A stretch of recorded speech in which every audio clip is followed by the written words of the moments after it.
Back 1570 AM at WNST. Our next guest is Nestor Aparicio. Nestor, welcome in.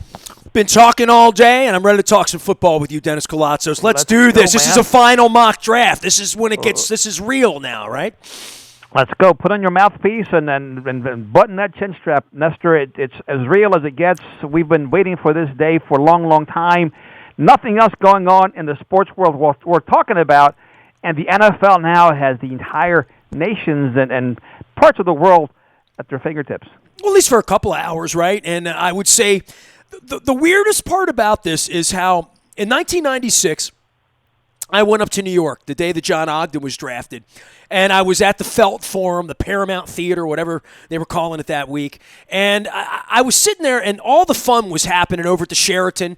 We were the broadcast partner at AM 1360 at the time, and Spiro Maurikas, and I was the caller from the floor and grabbing the phone with John Ogden. Then they drafted Ray Lewis. And that day, I said, I'm never doing this again. You know, it was nothing. You sat in a convention, all listening to Jets fans, catcall, right? So all the other years, 97, 98, you go through all the draft picks, whether it was Dwayne Starks and Chris McAllister, whoever it was, right? We had parties for about a decade at the barn, different places. I remember the day that Kyle Bowler, right? The day that happened, and Terrell Suggs, we were out at Padonia Ale House, or Padonia Station is what it was called then, 2003, whenever it was my wife and I got married. So all these years later, this thing's got bigger and bigger and bigger, right? Philadelphia and Nashville, and this year was going to be Vegas, and they were going to throw Goodell in the fountain, and all the technology. Do you remember when the pick came out on television and you didn't know it was the pick, right? They had to embargo Twitter because we were tweeting the Ravens pick before Goodell would even get up. We were sending it out on the WNST text service before we even had Twitter, right? We would jump the picks and all that stuff. This is the weirdest one because of the tape delay nature of all of the Wi-Fi and all of that as to what it's going to look like. This is going to be the only draft, hopefully, right, that it's ever going to be like this. This sort of weird made-for-television event that's not going to be really made for television this weekend, right? Yeah, it's definitely intriguing to watch. People will tune in just to see what the optics look like, right? Each general manager, Roger Goodell, with the booze being piped in, the live feed on Zoom from the players' houses. So, whoa. The booze are going to get what? What did you say? They're going to pipe the booze in? They are. They've been selling raising money for charity. I forget the organization, but you can actually paid money to boo Roger Goodell, and they're going to broadcast it while he's, between picks or whatever. So he's looking forward to getting booed. Hold on. I'm Googling this. Buy a boo for Goodell. Yeah, I think if you hashtag boo Goodell, it'll come up. I'm definitely going to do it for sure. I don't know if you can record your voice or how it's going to work out, but if you hashtag boo Goodell, I'm doing it right now as well. So, Dennis, this is where all the money from Budweiser went when they stopped sponsoring WNST, I guess, right? It's Bud Light. All the money we used to get to employ people around here goes to Roger Goodell. There you go. Well, there's your beer tie-in for sure. There it is. The hashtag is Boo the Commish. Boo the Commish. There you go. Boo the Commish. All right. Well, they're gonna give $1 up to $500,000. What are they gonna do after 7:30? $500,000. That's right. They're going to come in hot and heavy, right? Who doesn't like? Not even 7:30, and I'm already tweeting it. They already cost Bud Light $1. There you go. Go get them. Money well spent, right? It's good for good cause, and look, it is what it is. But looking forward to it, and the intrigue, the jockeying for position has started already. Nestor, the smoke screens. We're getting all kind of reports about the first pick in Joey Burrow. The Dolphins are hot on the trail. Who knows? Do they really want Tua? Misdirection everywhere, including from our own Eric DaCosta. Well, Cincinnati will screw this up, right? You know they will. Well, there you go. Whatever they do, it'll be the wrong thing. They have one job. They've had all this time to prepare for one job, and watch what they do with it. It's just what they'll back up. They'll draft Tua.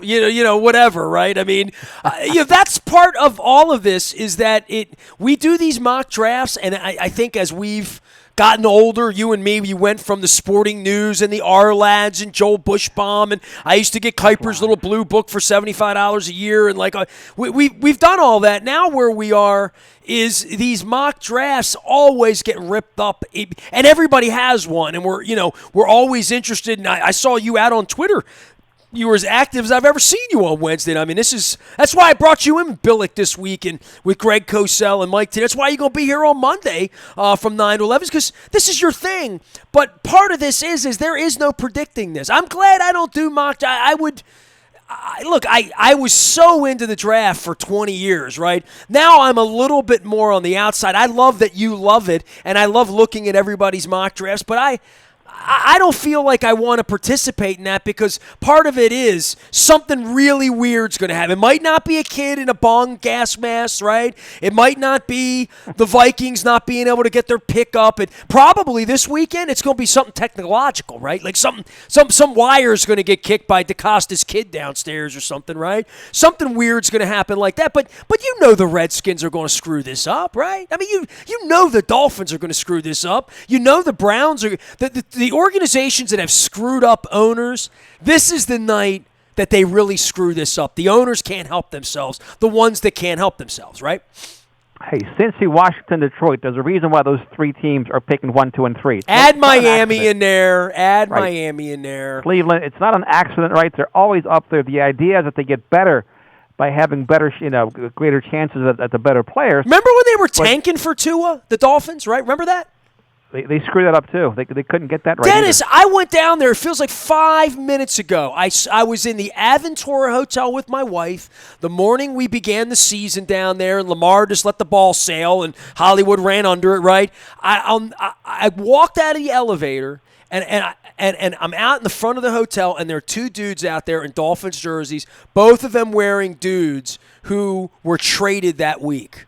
And I thought to myself, your owner's a schmuck. I don't know what else to say. Like, I don't think they're going to get it right from Dancing with John Harbaugh. Remember that back in the day, and how bad they wanted Peyton Manning. The Dolphins, to me, they are sinking to the bottom of the ocean, theoretically and figuratively, that they might have the worst owner. The next 5 years, I think he'll be the worst owner. And he'll take that title from the Browns guy or the Brown that runs the Bengals. But there really are. This is when we see bad ownership, I think. Yeah, it just like cream rises to the top, other things floats. And that's what these also-ran franchises do. I'm glad I don't live in Cleveland or Cincinnati or Detroit, right? Or Washington. Or Washington, right there. Look, when you have bad ownership, meddling ownership, we've all seen firsthand what happens here in Baltimore, and it never works out for the fans. Thank goodness that we have a first-class organization and the Baltimore Ravens and Steve Bisciotti. Well, Dennis, I'll say it's 2020 right now, right? And the world's sideways. We're all a mess. Everything's bad except Coons Ford Security Boulevard, where you're still selling cars and you're open. And my wife's still working too, so I'll give her that. Royal Farms is still open, selling gas. I was there the other day. But everything's weird and shut down. As we sit here right now, it's 2020. In 2020, let's say 2 or 3, pick either one you want, 2 years or 3 years from now, just down the line. Will John Harbaugh still be our coach, yes or no? Yes. Will Eric DeCosta still be picking the players? Yes. Okay. I don't know about Lamar Jackson because he could rip his knee up and anything could happen, right? So I'm not going to say he's our quarterback, but I will say those guys will be doing that. All right. Cincinnati Bengals, who's the coach? Who's the GM? I don't even know. I don't care. I know who the coach is, but will they be there? Well, the GM is the owner, so yeah, he'll be there, but the coach will not. The Washington Redskins, will the GM and the coach, as assembled right now, still be there? No. Detroit Lions. Not a shot. Miami Dolphins. Probably not. Cleveland Browns. Not a shot. San Diego, Los Angeles, Carson, London Chargers. Yeah, put them all in the same bucket. I just gave you, other than the Giants, and I'm not convinced they're not screwed up. I'm not convinced that they're not a mess either. I'm giving them the benefit of the doubt based on their logo. You know what I mean? Literally.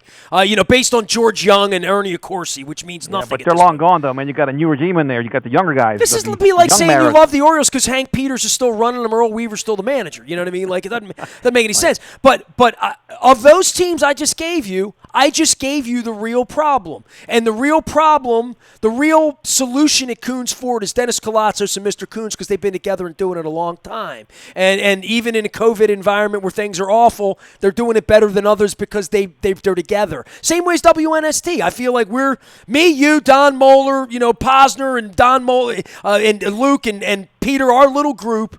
during this COVID thing, if you go to WNST.net, if you see our Baltimore Positive work, if you see all the stuff we're doing, because we've been through this environment before, and the owners are going to screw this up from top to bottom. And I think that these particular owners, the ones I pointed out, these are the ones, and you will see 2 and 3 years from now that they will be a mess, and some of these other more stable franchises will not be a mess.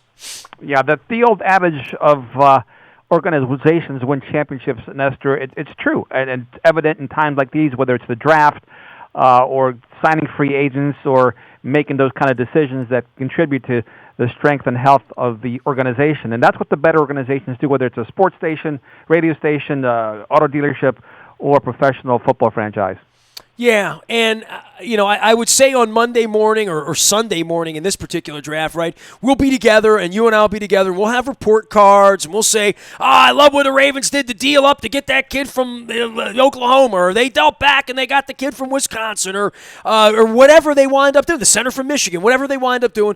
We'll say, well, the one thing I know about them is they put their work in. They did their work. Eric did his work. He made his pick. He picked his guy in the same way that you went out to NFL.com and spent $50 more than you probably should have on the Lamar jersey 5 minutes after he picked them 2 years ago tonight, right? Like, you believed in it. You buy into it because we're Ravens people. I got my Ravens plant on the set here from Sporticulture, my magma lamp, and I've got my purple out, and the Ravens are going to have a good draft because they know how to do this. You know what I mean? They're just good at it, and we're going to wake up on Sunday and say, you know what? They got that wide receiver running back guy. They fortified the D-line. They picked up a guy that might be able to help them out on the offensive line that they've lost Yonda. They got that linebacker or two. They probably are going to pick somebody up in the secondary, even though we think, well, the secondary is the strength of the team, because this is what they do. The one thing I would keep an eye on all weekend is going to be the technology part of this. And because I know Eric DeCosta and his crew know what they're doing. I know they've evaluated their needs. I know they're going to choose wisely to steal the Indiana Jones. But somewhere along the line here, the technology is going to alter trades, the ability to trade, the communication, because it is so awkwardly left-handed, I think, for all of these people, including Goodell from his basement, right, his humble basement. No doubt about it, Nestor. I have not one but two beautiful 65-inch OLED high-def TVs that I'm going to be able to absorb every second of the draft, Thursday, Friday, and Saturday. I'm enjoying it too. I will be enjoying you enjoying it. I will be following you. We will be following Luke. Luke and I will be getting together on Friday morning. You'll be getting together with all of us on Monday. Coach Billick's going to be in the mix around here as well before next week. I've got Eric Edholm and a whole bunch of other draftniks joining me next week. Dan Jeremiah, Lance Zerline. I've got a note into Bucky Brooks and some other folks that hopefully in the coming days and weeks we'll be dissecting this, and hopefully we can get to the other end of this pandemic and the virus and take care of each other and wash our hands as we play with the remote control here over the weekend and tweet and do all that stuff. And hopefully we have a real football season. That's really what I'm focused on, Well, Nestor, if you want to get my attention the next 3 days, you can get it on Twitter and no place else. That's where I'll be living at. I'll be very active, hopefully not too active where somebody blocks me, but I do have a lot of passion for this stuff, and I can't wait for it to start. If you're not blocking on Twitter, you're not doing it right. I'm not noisy enough. Nestor, stay safe, stay well, and have a blast watching the draft. Wash your hands, everybody. Stay safe. Wear a mask out there. We're all in it together here. And enjoy the little piece of sports. Just a little bit here this weekend. We can turn the news off and turn down everything else and have something that feels semi-normal. So that's right. Well said, Nestor. Take care. There he goes. Nestor J. Aparicio here in 1570 AM. WNST will take a quick break, and we'll come back right after this.